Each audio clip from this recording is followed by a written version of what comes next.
Everything we as human beings have created on this planet was essentially first created in our minds. All that you see, which is human work on this planet, first found expression in the mind, then it got manifested in the outside world. So one thing we need to understand is, the wonderful things that we have done on this planet and the horrible things that we have done on this planet, both have come from the human mind. So if we are concerned as to what we create in this world, it's extremely important that first of all we learn to create the right things in our mind. How we keep our minds? If we do not have the power to keep our minds the way we want it, what we create in the world is also going to be very accidental and haphazard. So learning to create our minds the way we want is the basis of creating the world the way we want. There is a wonderful story in the yogic lore. On a certain day, a man took a walk. He went for a long walk. Accidentally, unawares, he walked into paradise. Fortunate, isn't he? He just took a walk and he landed up in paradise. After this long walk, he felt little tired. So he thought, oh, I'm tired, I wish I could rest somewhere. He looked around, there was a nice tree, underneath which there was very cushiony grass. So it was inviting. He went and put his head down there and slept. After a few hours he woke up, well rested, and he thought, oh, I'm well rested, but I'm feeling hungry, I wish I had something to eat. And he thought about all the nice things that he ever wanted to eat in his life. And instantly, all those things appeared in front of him. You need to understand, there the service is like that. Hungry people don't ask questions. Food came and he ate. Stomach became full. Then he thought, oh, my stomach is full, I wish I had something to drink. All the nice things that he ever wanted to drink, he thought about it and all of them just appeared in front of him. Drinking people also don't ask questions, so he drank. Now with a little bit of alcohol in him, you know Charles Darwin told you, all of you are monkeys, your tail fell away. Not me, Charles Darwin told you that you were all monkeys and your tail fell away and then you became human. Yes, definitely the tail fell away, but the monkey… In yoga, we always refer to an unestablished mind as markata, which means a monkey. Why we are referring to the mind as a monkey is, what are the qualities of a monkey? One thing about a monkey is, it's unnecessary movement. And another thing about the monkey is, if I say you're monkeying somebody, what does it mean? Imitation. Monkey and imitation have become synonymous. So these two essential qualities of a monkey are very much the qualities of an unestablished mind. Unnecessary movement, you don't have to learn it from the monkey, you can teach it to the monkey. And imitation is full-time job of the mind. So when these two qualities are on, a mind is referred to as a monkey. So this monkey became active within him. He just looked around, thought, what the hell is happening here? I asked for food, food came. I asked for drink, drink came. There must be ghosts around here, and ghosts came. Oh, the ghosts have come, they're going to surround me and torture me, he thought. Immediately the ghosts surrounded him and started torturing him. Then he started screaming in pain and said, oh, they're going to kill me, and he died. Just now he said he's a fortunate being. The problem is he was sitting under a kalpa vriksha or a wishing tree. He asked for food, food came, he asked for drink, drink came, he asked for ghost, ghost came, he asked for torture, torture came, he asked for death, death happened. Now don't go looking for these kalpavrukshas in the forest. You can barely find a tree these days.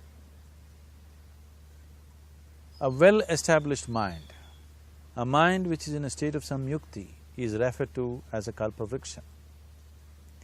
If you organize your mind to a certain level of organization, it in turn organizes the whole system. Your body, your emotion, your energies, everything gets organized in that direction. Once all these four dimensions of you, your physical body, your mind, your emotion and the fundamental life energies are organized in one direction, once you are like this, anything that you wish happens without even lifting a little finger actually. It would help to assist it with activity, but even without doing any activity, you can still manifest what you want if you organize these four dimensions in one direction and keep it unwavering in that direction for a certain period of time. Right now the problem with your mind is, every moment it is changing its direction. It is like you want to travel somewhere and every 2 steps if you keep changing your direction, the question of you reaching the destination is very remote unless it happens by chance. So, organizing our minds and in turn organizing the whole system and these four basic dimensions of who you are right now in one direction, if you do this, you are a kalpavruksha yourself. Anything that you wish will happen. But right now, if you look at your lives, everything that you have wished for till now, if it happens, you have finished. Everything and everybody that you have desired for, if all of that lands up in your house today, could you live with that? So if you want to become empowered, it is also important that you become responsible as to what you ask for and what you don't. Right now the world's situation is just this, we are hugely empowered with technology. Today it doesn't take six billion people to destroy this planet. One man, by pressing the wrong button, can destroy the whole planet. When we are empowered like this, it's very important that our physical action, emotional action, mental action and energy actions are controlled and properly directed. If it is not so, we become destructive, self-destructive. Right now, that is our problem. The technology, which is supposed to make our life beautiful and easy, has become the source of all the problem that we are destroying the very basis of our life, which is the planet. So what should have been a boon, we are making a curse out of it. What has brought incredible levels of comfort and convenience to us in the last 100 years or so has also become a threat to our life simply because we are not conscious action, we are in a compulsive state of action. So organizing our minds fundamentally means moving from a compulsive state of activity to a conscious state of activity.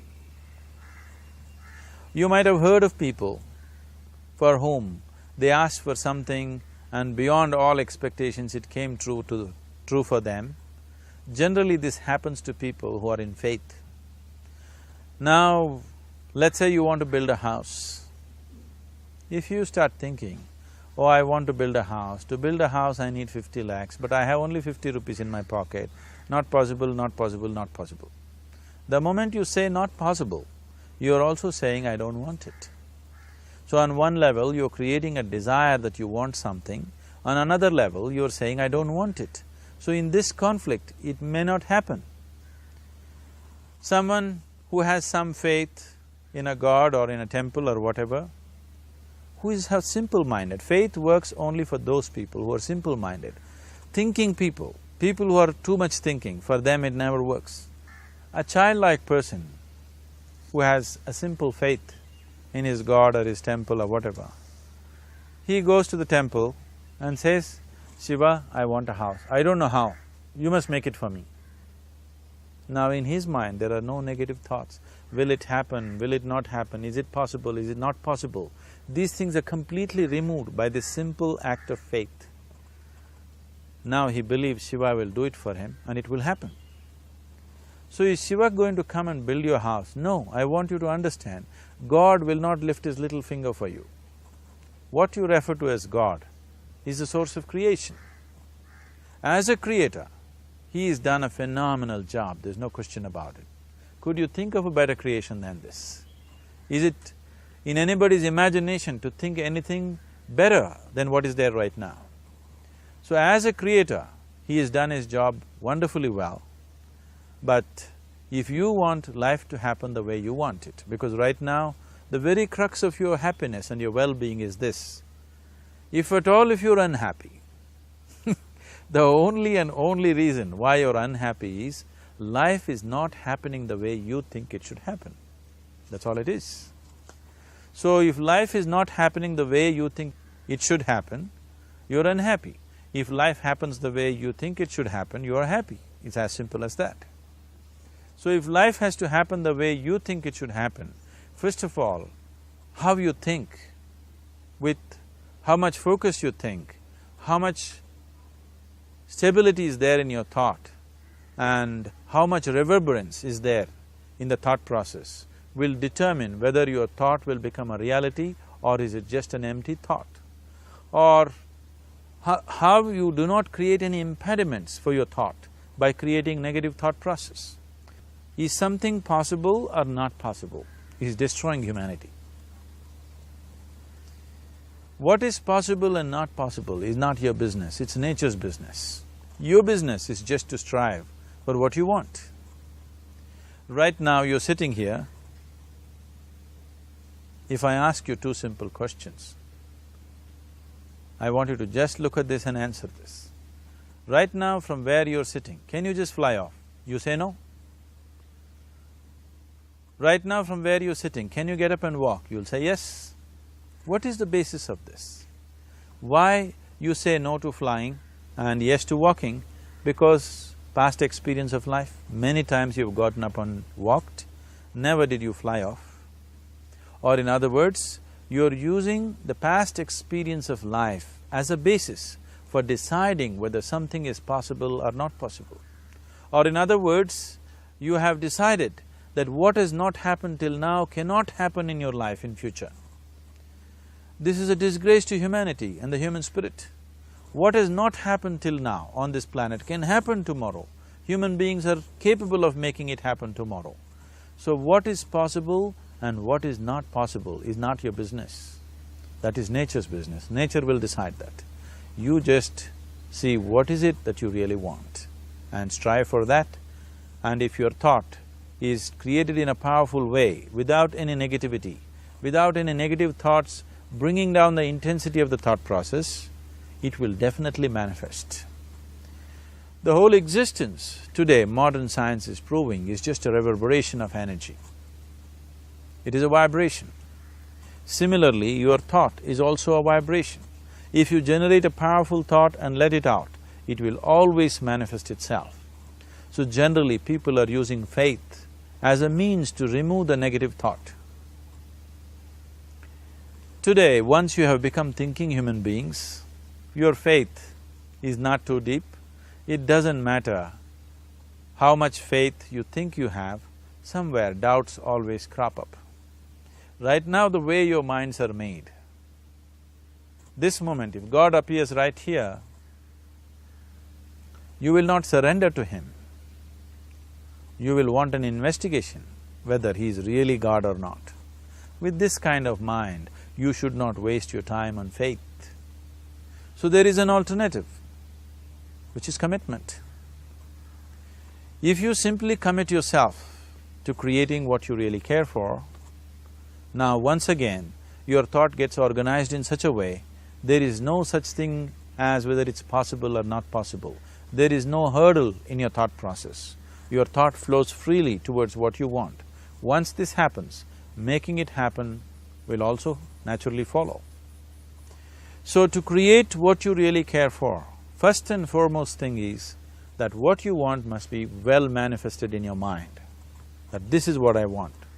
Is that what you really want? You must look at it, because any number of things in your life you have thought, this is it. The moment you reach there, you realize that's not it, it's the next one and the next one and the next one. So what is it that one really wants is one thing. First of all, we must explore. Once that is clear, and we are committed to creating it. Now there is a continuous process of thought in that direction. Once you can maintain a steady stream of thought without changing direction, definitely this is going to happen in your life, or it will definitely manifest as a reality in your life.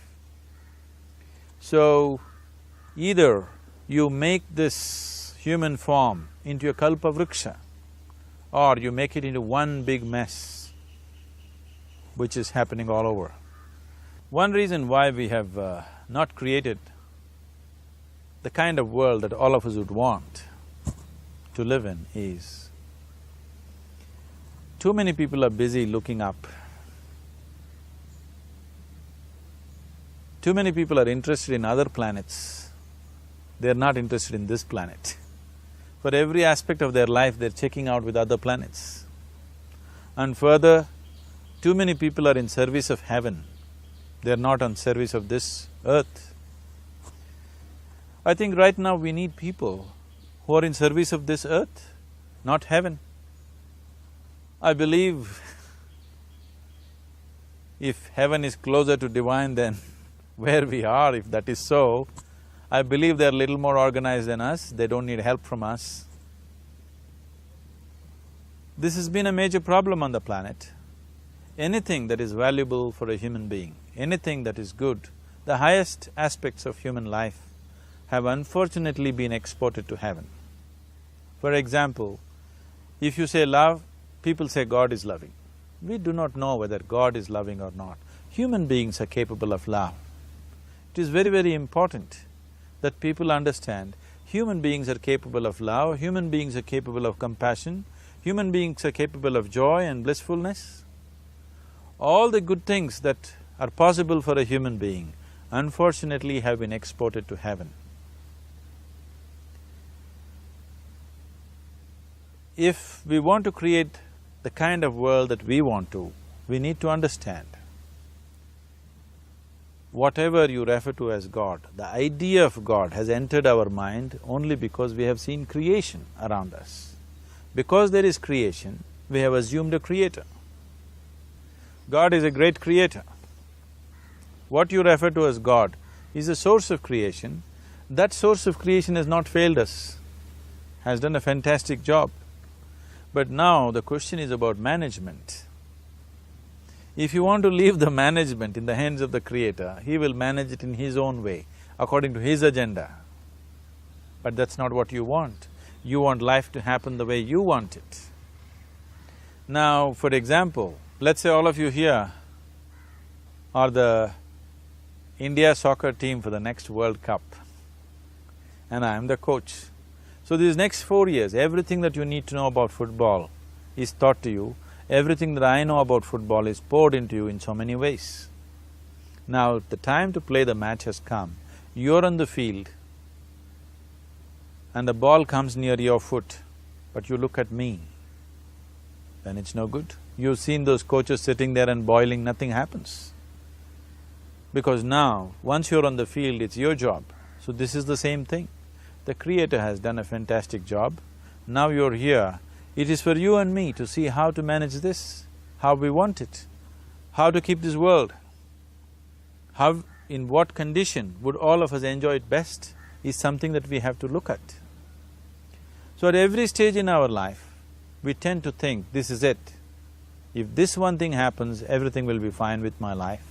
You reach there and you realize that's not it, and you postpone it to something else and something else. This is going on. The first and foremost thing is, you must be clear what is it that you really want.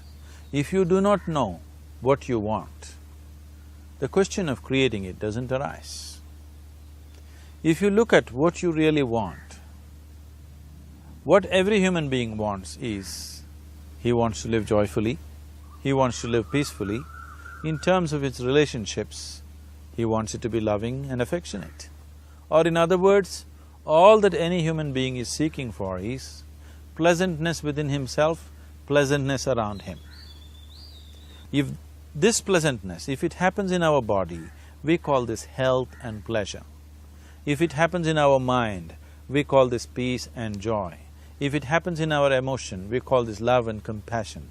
if it happens in our energy, we call this blissfulness and ecstasy. This is all that a human being is looking for.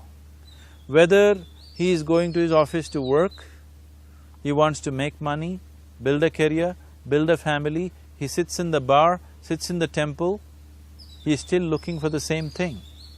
Pleasantness within, pleasantness around. If this is what we want to create, I think it's time we addressed it directly and commit ourselves to creating it. So you want to create yourself as a peaceful human being, joyful human being, loving human being, a pleasant human being on all levels. And do you also want a world like this? A peaceful world, a loving world, a joyful world? No, I want greenery, I want food. When we say a joyful world, that means everything that you want has happened. So this is all that you're looking for. So all that you need to do is commit yourself to creating it, to create a peaceful, joyful and loving world, both for yourself and everybody around you. Every day in the morning, if you start your day with this simple thought in your mind, that today, wherever I go, I will create a peaceful, loving and joyful world. If you fall down 100 times in the day, what does it matter? For a committed man, there is no such thing as failure. If you fall down 100 times, 100 lessons to be learnt. If you commit yourself like this to creating what you really care for, now your mind gets organized. Once your mind gets organized, the way you think is the way you feel, your emotion will get organized. Once your thought and emotion is organized, your energies will get organized in the same direction. Once your thought, emotion and energies are organized, your very body will get organized. Once all these four are organized in one direction, your ability to create and manifest what you want is phenomenal. You are the creator in many ways. Why I am saying you are the creator is, I want you to look at the nature of your life right now. If you eat a banana, in 4 hours' time, this banana becomes a human being. There is something within you, a life-creating process, a process which builds this body. The manufacturer of this body is within. You give him a banana, he makes a human being out of that banana. Transforming a banana into a human being is not a small thing, it is a phenomena. It is just that this phenomena is happening within you unconsciously. If you could only consciously manifest this, making a banana into a human being, you are the creator. You are nothing less than that. As the theory of evolution goes, to make a monkey into a human being, it took millions of years. Over an afternoon, you can make a banana into a human being or whatever else, a piece of bread that you eat, into a human being. So, the very source of creation is functioning within you. If you organize these 4 dimensions of mind, emotion, body and energy in one direction, the source of creation is with you. You are the creator. What you want to create will happen to you effortlessly. Once you're organized like this, now you are not a mess. You are a kalpavruksha. You have the power to create what you want. There are tools and technologies as to how to organize this system in such a way that instead of being a psychological mess, you can make yourself into a kalpavruksha. This culture, these traditions, the whole technology of yoga is just about this, transforming yourself from being just a piece of creation to the creator himself. This is not in search of God, this is in search of becoming a God. This is not in search of divine, this is in search of becoming divine, because that which you call as divine, that which is the source of existence, is throbbing within you every moment of your life. Otherwise, a piece of bread cannot become a human being in the course of an afternoon. So, shifting from being just a piece of flesh and blood to becoming a creator, there is a whole science and technology for this. There are tools to make this happen. That which is the source of creation is functioning within you every moment of your life. It is just that, have you kept access to that dimension or not? Organizing the 4 basic elements of your life will give you that access. There are tools and technologies to do this. The whole science of yoga, The whole technology that we refer to as yoga is just about this, transforming yourself from being just a piece of creation to become a creator.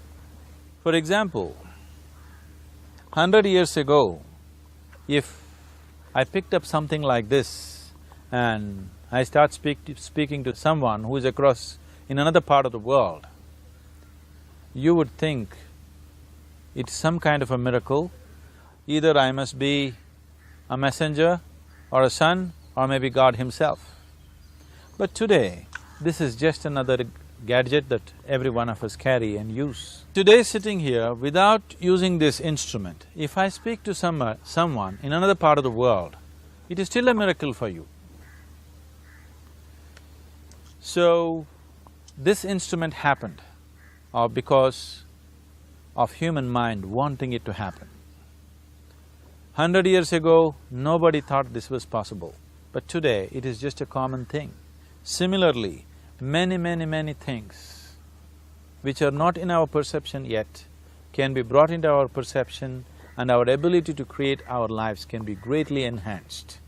So the first and foremost thing is to organize the mind and to organize your emotions, body and energy in that line. Once this happens, you are in touch with the fundamental life-creating process within you. Once you're in touch with it, once you're in excess of that power, you have the power to create. You have the power to create your life and your surroundings the way you want it. Because we have lost our power to create, we are making a mess out of ourselves and the world around us. If we operated as the true creator, as it is operating within us, creating this body for us, if we could create our lives with the same sense of organization and sense of purpose, this world and the human being would be in a completely different state. It is my wish and my blessing that every human being in this world should have this access to the source of creation within himself, so that he can function here as a creator, not just as a piece of creation.